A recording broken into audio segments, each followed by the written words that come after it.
Where do we begin? Leeds 3, Chelsea 1. And after an unbeaten November, 2 brilliant performances against Barcelona and Arsenal, this Chelsea team does exactly what they do best. They fail to turn up in the games that really matter, in the games against the lesser sides, in the games that are going to make a difference at the end of the season. These lot get up for it, give 110% in the games against the big boys on primetime TV, under the lights when everyone's watching. They turn up there, they put in a performance there, they show fight, desire, passion, they show all of that stuff then. But when you go to Leeds, when you go to games away from home, when you play against the lesser sides, it's cold, it's midweek, it's evening games. Where are you? They just don't turn up. They don't fancy it. Too many of these players lacking fight, lacking desire. What I saw on that pitch at Elland Road was nothing short of a disgrace. It was literally like we hadn't even bothered planning for the game. We hadn't even worked on the game. We were just hoping to turn up and roll them over. You know exactly what you're going to get at Leeds. It's going to be a hostile atmosphere. They're going to be up and at it from the get-go. You have to start fast. You have to take the sting out of the game. You have to play your way into it. And only then, once you've taken a sting out of the game, once you've earned the right to start playing your football, then you start playing your football. From minute one, we were all over the place. The occasion got the better of us. We couldn't deal with the atmosphere. Shocking defending from set pieces, shocking defending in general. Awful performance from pretty much every single individual on the football pitch. And this is why, guys, when people say to me, oh, you don't believe in this team. Oh, why are you saying we're not title contenders? This is why we are not title contenders, people. This is why I've been saying it, because the squad players are simply not good enough to get the results required. Look at what has happened when we've rotated this season. Rotated against Brentford, dropped points, drew 2-2. Rotated against Qarabağ, drew 2-2. Rotated against Nottingham Forest, shocking first half, had to bring on the big boys and rescue it in the second half. Sunderland, we rotated, we lost 2-1. Burnley, we rotated. Yes, we won, but it was a poor performance and we struggled against a side that was second from bottom. The squad players and our depth is not good enough, not of the required level. Have I made myself clear? Do you lot understand? This squad is not of the required level to compete for a title.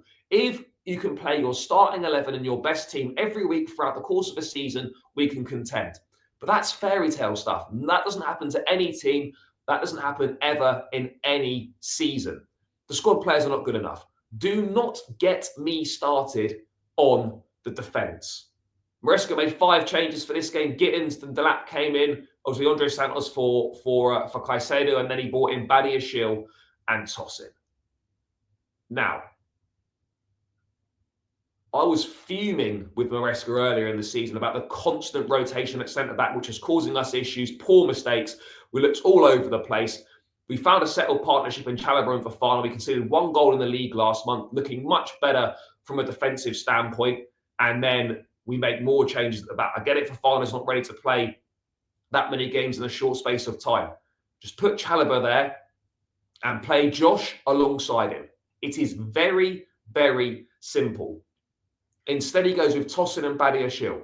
And let me tell you now, if I ever see Uncle Tosin in a Chelsea shirt again, it is an absolute disgrace. This guy is absolutely awful. He is shocking. January 1st, 1 minute past midnight, this guy sold to the highest bidder, gone. Not good enough. Get rid. Time and time again this season, he has been a constant liability. He was awful at the back, so bad. You know, everything was just absolutely dreadful. His role in that 3rd goal for Calvert-Lewin, yes, okay, Gusto plays a bit of a hospital ball to him, but you're just daydreaming on the ball in the 6-yard box. Put your foot through it, brother. Put it behind for a corner. Do something. Don't do that. Do not do that. And people are saying, oh, but what about he's good enough for a squad player? No, he's not. Look at the games that Tosin has played for us.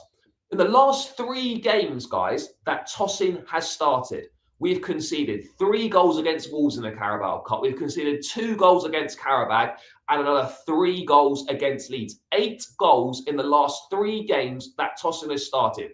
There is no coincidence, no surprise that when Uncle Tosin plays, we look awful defensively and we ship a ton of goals.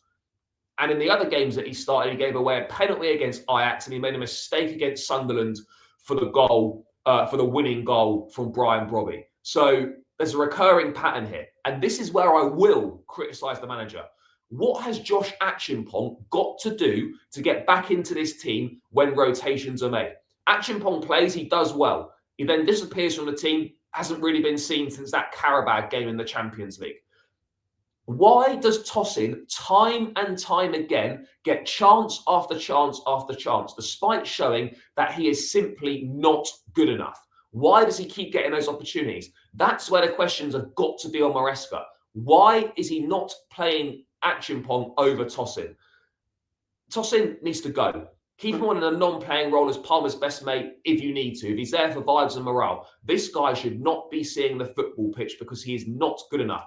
And look what happens when you don't have Fofana alongside Chalobah. Chalobah's level seems to drop as well. Chalobah's level drops when you play him alongside Tosin. The idea to play Chalobah at right back just didn't really work at all. I get it, Reece can't play, that many games in a short space of time. Potentially you want to rest and rotate him. Gusto played a half anyway. So why, if you're going to make a change in your managing minutes, why would you not play Gusto for 45 and Reece for 45 if you want to do it that way? Why would you not do that? When you start making this amount of changes, you're taking liberties and you're playing with fire. And that's exactly what we did. The attack was non-existent as well. Gittins was poor. Yes, he got the assist. But the only time he took his man on, he actually got the assist. But he was negative, not doing anything. He's looking really bang average. Esteval struggled with the atmosphere, struggled with the occasion, subbed at half-time because he was on a yellow, but even then he wasn't offering much on the ball. Liam Delap and Joao Pedro, chemistry non-existent, absolutely nothing between them. And I have to be honest, Joao Pedro has been poor for the last couple of months, not offering anything to the team, not getting into the game, not getting into good positions, not good on the ball. And right now, he is a net negative on this team. There's no doubt about it. He's a net negative on the team, Joao Pedro. And Liam Delap, I'm sorry, I do quite like Delap. This guy should not be first choice striker at Chelsea. He should have been signed as a backup to play every so often. This guy is not good enough right now. He simply isn't good enough. He spent 30 million quid on someone after one season at Ipswich and expect them to pretty much be first choice striker at Chelsea. What are we doing here, guys? What are we doing? Seriously, what are we doing? Delap, supposed to be good in the air. He's not even looking at the ball when it's in the air. He's more interested in leaving something on the defender, having a scrap with defenders. His on the ball stuff is not particularly good.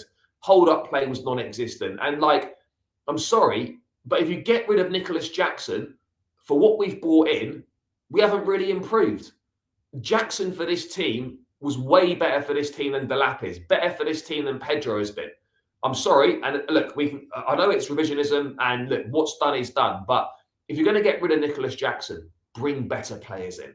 Seriously, bring in better players, bring in improvements to the team. And we simply haven't done that. There was nothing. The only players that did anything were Pedro Neto when he came on, and Garnacho was actually showed some intent and some impetus when he came on. But all in all, it's just a familiar story, simply doing what Chelsea do. And that, again, last night was another worrying insight into what life is like when you've got no Fofana or Colwell in the team. People were on to me about, why are you constantly wanting to sign a centre-back in the summer? This is why we should have signed a centre-back in the summer, and this is why we must, in January, sign a centre-back. Because our rotation options at centre-back are not good enough. Badiashile not good enough, and as we've gone through, Tosin nowhere near good enough. Jarrell Hato doesn't seem to be getting any chances now. So he was terrible against Qarabağ. Hasn't really had much of a look in since then.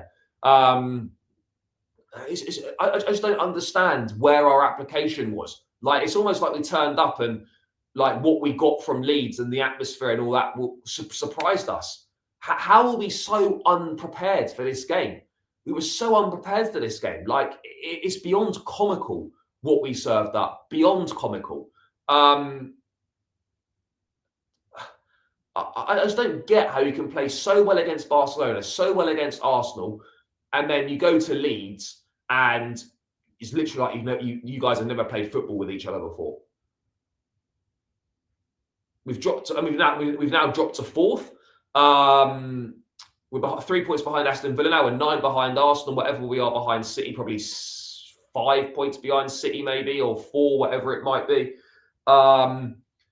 Yeah, we're in a top 4 battle, guys. If we don't put our fingers out fast, Bournemouth now must win. They're on a 5-game winless run in the Premier League. If we don't beat Bournemouth, that tells me everything that you need to know about this Chelsea team. And yeah, maybe I got a little bit carried away after the Arsenal game and Barcelona game, but nowhere near as carried away as some people. I know this team. I know this squad. I know these players. I know what we're about. And that perfectly summed up what Chelsea are. Get up for the big occasions when the lights are on. But the stuff that matters, the hard yards, the difficult games, these guys don't fancy it. They're found wanting. Absolutely disgraceful. Disgraceful. The only positive was a return for Cole Palmer. He got some minutes in the second half. Should have scored, and a very good opportunity to make it 2-2. Maybe that makes it a different game. But ultimately, even if we had somehow managed to get something out of the game, we would not have deserved it whatsoever. And yeah, we go to Bournemouth now. A shocking start to a busy December, and things can start to unravel very, very quickly if we don't pull our fingers out and sort this shit out ASAP. We have to. But yeah, it's just a horrendous night, a horrendous evening. I don't really know what else to say. But with no Fofana, no Colwell, this is a top 4 challenge. This is a top 4 side. To be a title contending side, we have to have Fofana playing, we have to have Colwell playing. One or the two have to be playing. Otherwise, this is just a top 4 team. Simple as that. Squad not good enough, depth poor. Yeah. Bad day.